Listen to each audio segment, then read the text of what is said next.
Setelah kehancuran pasukan Raja Abraha, kota Mekah semakin ternama. Ka'bah sebagai jantung kota Mekah semakin ramai dikunjungi para peziarah. Namun sayang, Ka'bah mulai diselewengkan fungsinya. Akibatnya, kejahiliahan merajalela. Di tengah kondisi masyarakat jahiliyah itulah, Nabi Muhammad dilahirkan. Bayi luar biasa itu lahir dari rahim seorang wanita mulia bernama Aminah. Tuan Abdul Muthalib, ada kabar gembira.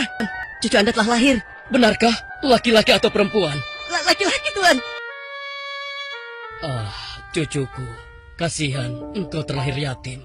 Ya Allah, jadikanlah cucuku ini menjadi seorang yang mulia dan terhormat. Siapa namanya, Ayah? Muhammad. Halimah segera mendatangi Abdul Muthalib. Dia bersedia untuk menjadi ibu susu dan pengasuh bagi Muhammad kecil. Tatkala berusia sekitar 4 tahun, terjadilah suatu peristiwa. Muhammadku, ketika kami tengah bermain, tiba-tiba ada orang dewasa datang. Dia langsung membawa pergi Muhammad dan membunuhnya. Dan dilihatnya, Muhammad kecil tengah terduduk.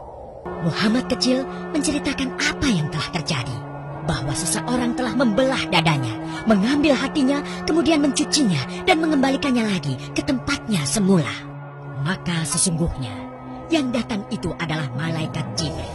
Menginjak usia yang ke-6 tahun, Muhammad kecil diajak ibunya untuk berziarah ke makam ayahnya, Abdullah di Yathrib.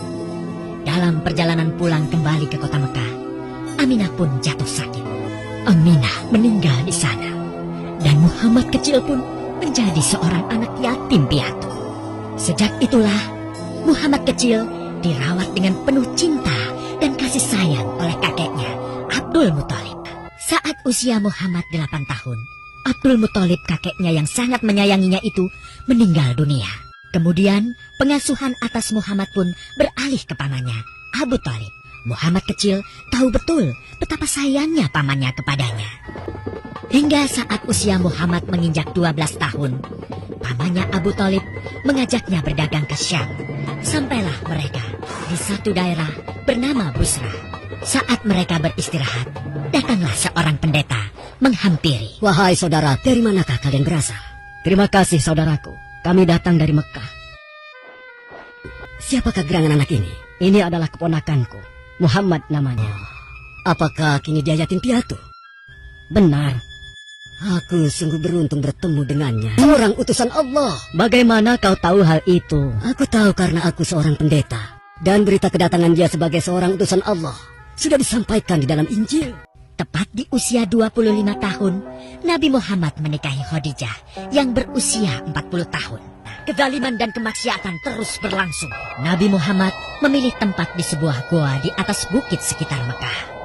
Goa Hiro. Hingga suatu ketika, tiba-tiba goa itu menjadi terang benderang. Itulah malaikat Jibril. Jibril berkata, "Bacalah." Dengan gemetar, Nabi Muhammad berkata, "Aku tidak bisa membaca." Kemudian, malaikat Jibril membantunya membaca. "Bacalah dengan menyebut nama Tuhanmu yang menciptakan.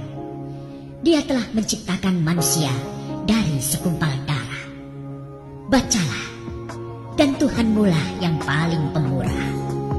yang mengajarkan manusia dengan perantaraan Al-Qalam. Dia mengajarkan kepada manusia apa yang tidak diketahuinya. Kalimat suci telah terucap, resmilah sudah. Dari dalam Gua Hiro, Allah mengangkat Nabi Muhammad SAW sebagai penuntun dari kegelapan menuju cahaya, dari keburukan menjadi kebaikan, dan dari kesengsaraan menuju ke keselamatan.